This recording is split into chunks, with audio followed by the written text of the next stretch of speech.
tell me about meridians. I learned the meridians, but I don't teach that because I don't want my students to be thinking in their thinking mind about that. The meridians, your energy and chi flows through your meridians naturally. If there's a problem health-wise and somebody has a blockage, then that's when a Chinese master will take it and work at unblocking a meridian. But most people don't need to think about that. They just need to do what they're doing. Your chi increases and flows through the meridians fluidly then, naturally, just pressing through. So what's the difference between meridians and the elements?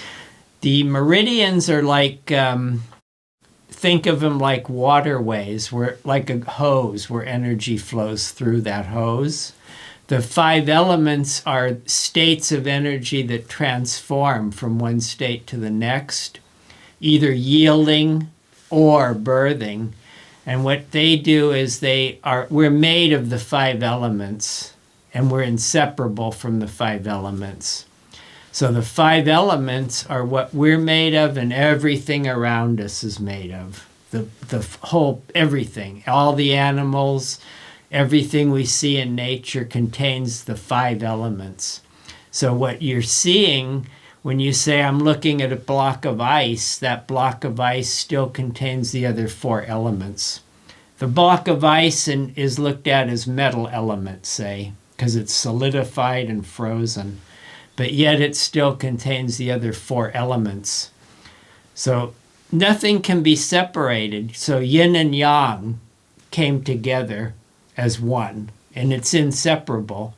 So Yin and Yang are not separable. So Yin Yoga just is a way of saying you're doing softer things to start and learn by starting easy and very soft. They call that Yin, right? But really, Yin and Yang are inseparable. So when you do the art, you learn that there's no separation. So from Yin and Yang, there's a manifestation of what's called the 5. And the 5 energies are earth, metal, water, wood, fire. And those are all within everything, even if you don't physically have the element of fire burning in you, you still have the element of the heat from the fire. So energetically and physically are separate, but they can also mean the same thing. So fire can mean fire energy, actually, with the burning coals. But also within us, fire, when we feel fire, we get warmer and we feel lighter. And we tend to unground from the earth because like fire, it goes up to the sky. That's an example of the 5 energies. They're not separate. You can't separate them and say, here's metal energy only. It still will contain the other 4, but so small you won't notice it. Until you're really doing the art, you'll actually be able to feel the difference in the elements. There's a polarity to the elements, too, that you'll feel. And the elements are important because when you do a posture based on a frog, you want to feel the energy of the water and giving birth to the wood element, because that will allow you to really be a frog rather than just look at a frog and try to pretend to be a frog. You want to feel the same energy and feeling that the frog has. So same with turtle, snake, cobra, all the postures, seal, caterpillar. They all have a different type of element that will teach you to feel lighter, heavier, stronger, softer. That's the purpose of the 5 energies. And since we're made of those 5 energies, if we have an imbalance in our system of one of the energies, then our health is poor. So keeping all 5 in balance means that you work exercises that do all 5 things. So when I created Yin Yoga, it was so that you could take the 5 elements and put them into your postures as you're doing them. Naturally, you'll do them if you can really connect with a certain animal. That's why the animals were always used for healing in China. the shaman. It came from the ancient cave shaman that would look at animals, they'd feel that energy, and then they'd try to teach people how to feel that energy to heal themselves. So certain animals have a lot more of one particular energy to them, like the frog with water. So they might take somebody who has kidney trouble and start teaching them some exercises based on water element to heal the sick people.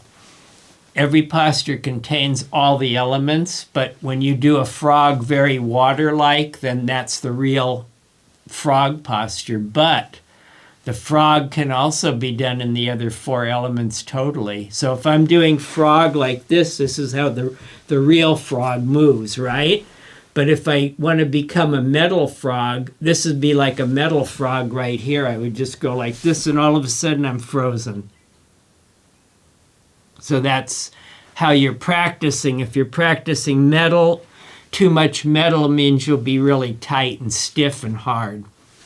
So with the metal element, you want to be able to walk through the wind. If you're walking in a windstorm, you have to use a lot of strength. Contraction of the muscles, dynamically tight and hard. So that's to be metal, you have to be metal to walk through the windstorm. If you relax like water, you'll fall down. So even a frog will be soft and fluid, but then when there's a powerful windstorm, it has to use strength and be tighter and move more like that way, real strong. When you contract, that's called metal too, because you're freezing up your body tighter, like a robot. You become a robot to be able to walk through a 60-mile-an-hour wind blowing your way. So naturally, you react to the wind. So metal is very hard. Hard, very solid.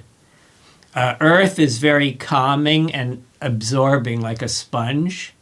So you've got the earth, and the metal is very hard. It gives birth to the metal from the earth. Very hard, powerful movements of strength. So that's when you'll see me do like the chair posture or something like that. And then you go on to the next element from the wood is going to be fire, which is going to be very light and ungrounded from the earth, floating up to the sky. That's when I'm doing the genie postures and things like that, or the phoenix, anything that's light and ungrounding. And the water element is very fluid and soft. We talked about that. And it's very heavy and grounding. So water seeks the earth, the low point, because the earth will suck the water in. So you're always feeling connected to earth and grounded when you're doing the water. Wood is expansion. It's like a spring. So the frog's watery, right? So water gives birth to wood, and that means that it will expand like a spring. So water element can be a bubbling spring coming up. That would be water endowed with the energy of wood. So when you're taking wood energy, it usually means the green type of wood that you see in the forest where everything is springy and alive. Dead wood can be dead wood too, but it would be like, here's dead wood, I'm a stump. This is dead wood. So I'm just like a stump that was dead, right? But when you talk about wood for health purpose, the best is when you talk about springing wood. So here I am as wood, right? Now I'm going to go into what's called the tree from here. Watch. I cross the roots here, spring up like that, see? And then also, this is also wood right here. That's the twisting roots. So that's springing energy. See, it's got a spring to it. That's wood energy. Originally, all my students would sit there for an hour and do nothing but holding postures. And I did that because people were so stiff and tight they couldn't move. But what most people don't know is that when they grew after about a year, I would have them moving hard through a lot of flows. So they'd be doing either warrior flows, all the hard stuff to develop strength then. They'd be sitting like this for a year in spider like that way. And then after a while, I'd have them taking their hands to the ground and going this way. And moving around, learning to have strength, because you need strength to be able to move naturally. Without the strength, the softness is good to relax the muscles and grow, but you also need to combine it with strength. So yin and yang, about 50-50. 50% yin, 50% yang is ideal. But when I was teaching people that were muscle builders and strong people and even old sick people that were weak, they needed to do something to start. So the starting point was sitting there, relaxed, learning breathing work. I taught them breath work. And then I'd teach them how to push into postures gently, just like this way. Holding this part. I'd always do full body, though. Even though you're told it's lower body, it's learning full body. So the frog like this way would be this one, be stretching. Wherever a person could go with it, I just go through it that way. So we do a 1-hour class of Yin Yoga.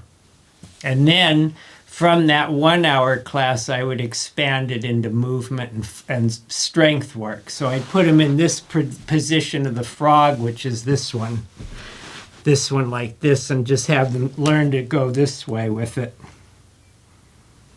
Just like that, see? To develop strength in the legs and ankles. And then for the upper arms, the frog goes this way to the ground, and you push up and just go that way a few times to get the strength to build that way.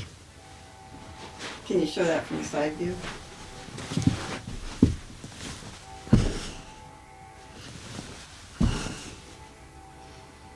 That's it.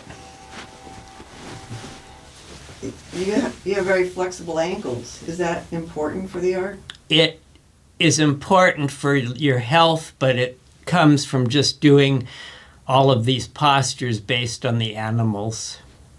So if you look at monkeys and you look at the frogs and everything, they have very flexible ankles. It comes from practicing dragon posture too.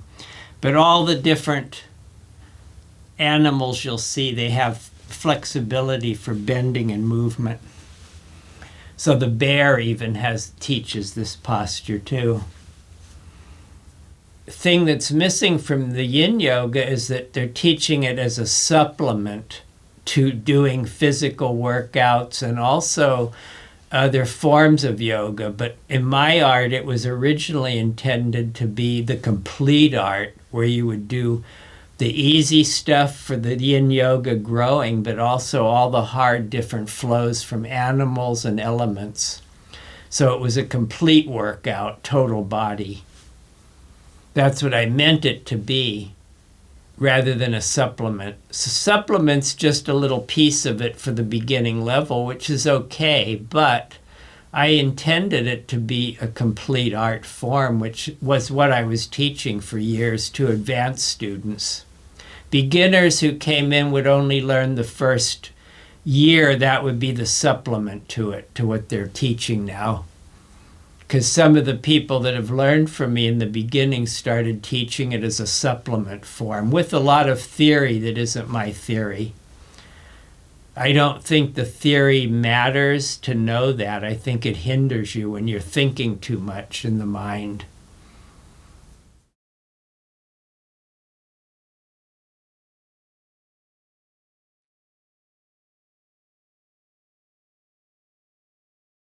So an art means that when I show you how to do something, you have to bring forth something of your self-expression rather than just copy me like a carbon copy. So that's why I always say to my students, if you're doing it the way I'm doing it, you're doing it wrong. Because I want to see your own artistic expression flow through you. So I'm helping you learn a living art that changes. If there's a topic you'd like me to cover, please mention it in the comments.